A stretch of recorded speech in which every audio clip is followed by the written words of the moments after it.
আজকে আমরা আলোচনা করব পাস্ট টেন্স সম্পর্কে। তো পাস্ট টেন্সের আগে তোমাদের প্রেজেন্ট টেন্সটা জানা খুবই দরকারি।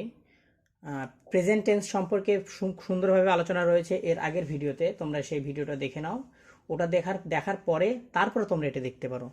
আর যারা প্রেজেন্ট টেন্স সম্পর্কে জানো তারা এই পাস্ট টেন্সটাই দেখো। শুরু করছি আমরা এখন। এক নাম্বার পাস্ট ইনডিফিনিট, যেটাকে আমরা সিম্পল পাস্ট বলতে পারি। সিম্পল পাস্ট, সিম্পল পাস্টের স্ট্রাকচারটা কি লিখবো? সিম্পল পাস্টের স্ট্রাকচার হবে subject plus V2 plus object. ঠিক আছে, V2 বলতে ভার্বের সেকেন্ড ফর্ম। একটা এক্সাম্পল দিতে পারি। এক্সাম্পল কি দেবো? I did it I did it. I হচ্ছে সাবজেক্ট, ডিড ডু এর সেকেন্ড ফর্ম হয় ডিড, আর ইট হলো অবজেক্ট। I did it. আর একটা এক্সাম্পল দিচ্ছি। I PLAYE played football. FOOTBALL। I played football. এখানে কি? আই হলো সাবজেক্ট, প্লে হচ্ছে প্লে ভার্বের সেম ফর্ম হচ্ছে প্লেড, আর ফুটবল আমি ফুটবল খেলেছি। আই ডিড ইট মানে আমি এটা করেছি।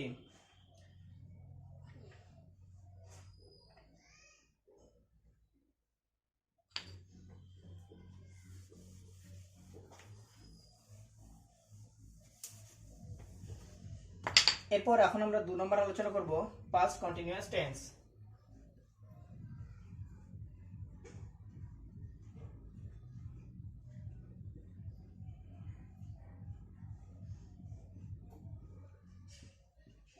পাস্ট কন্টিনিউয়াস টেন্সের স্ট্রাকচার কি লিখবো আমরা?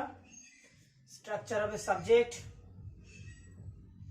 প্লাস ওয়াজ অথবা কি ওয়াজ আর plus verb plus ING plus object. Subject was আর ভার্ব আইএনজি অবজেক্ট। এর উদাহরণ আমি একটা দিচ্ছি, দেখো। I was working all day. I হচ্ছে সাবজেক্ট, was এর মধ্যে was বসলে আই সাথে was বসে।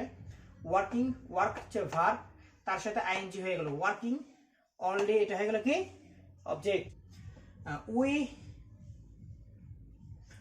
আর ওয়ের সাথে ওয়ার বসে, আয়ের সাথে ওয়াজ বসে যায়, ওয়ের সাথে ওয়ার বসবে। We are watching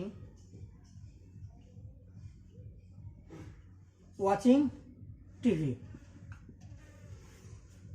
we are watching TV, তার মানে I was working all day, এটার বাংলা মানে কি হলো? আমি সম্পূর্ণ দিন কাজ করেছিলাম।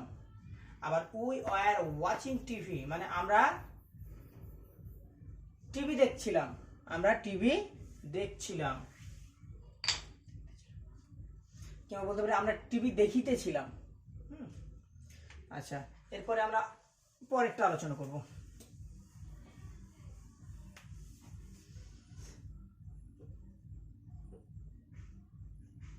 Past perfect tense. Past perfect টেন্সের স্ট্রাকচার কি হবে? প্রথমে সাবজেক্ট প্লাস হ্যাড প্লাস ভার্বের থার্ড ফর্ম প্লাস অবজেক্ট। ঠিক আছে, সাবজেক্ট হ্যাড ভার্বের থার্ড ফর্ম অবজেক্ট। এখানে দেখো পাঁচটা কিন্তু হ্যাড হবে। হ্যাভ আর হ্যাজ আর হ্যাড বলেছিলাম। হ্যাভ হ্যাজ যেমন প্রেজেন্ট টেন্সে ছিল, হ্যাড হবে পাস্ট টেন্সে, পাস্টে। হ্যাঁ, আর পারফেক্ট ভার্বের থার্ড ফর্ম অবজেক্ট। এবার দেখো, আই হ্যাড ফিনিশড ভার্বের third form finished. I had finished my homework.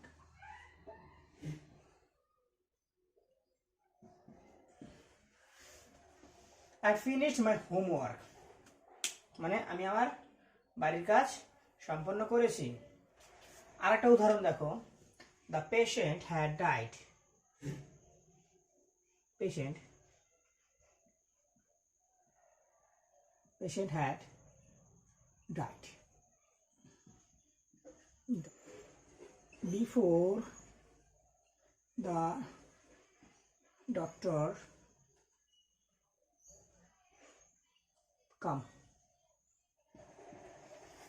কি লিখলাম? এটা একটা। I had finished my homework. আমি আমার হোমওয়ার্ক বা বাড়ির কাজ সম্পন্ন করেছি। আর একটা আছে, the patient had died before the doctor came. রোগীটি মারা গেছে ডক্টর আসার পূর্বেই। এরপর আমরা আলোচনা করব 4 নাম্বার। 4 নাম্বার কি হবে? Past perfect continuous tense.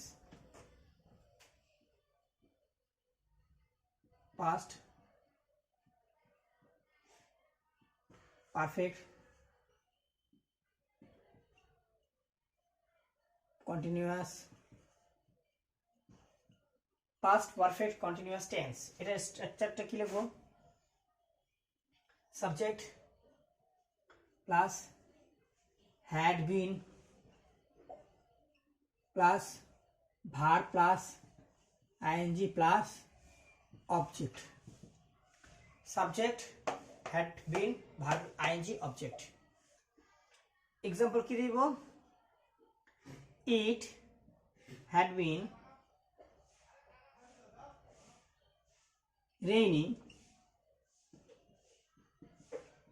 raining all day. It had been raining all day. I had been reading for a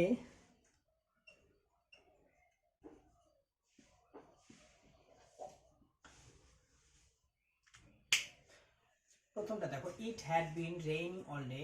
ইট হলো সাবজেক্ট, হ্যাড বিনটা হলো had been, verb ING raining all day object. এটা মানে হলো it had been raining all day. এটার মানে কি হবে? সারাদিন ধরে বৃষ্টি পড়ছিল। It had been raining all day মানে সারাদিন ধরে বৃষ্টি পড়ছিল। আবার I had reading for a long time, তার মানে আমি অনেকক্ষণ সময় ধরে পড়ছিলাম।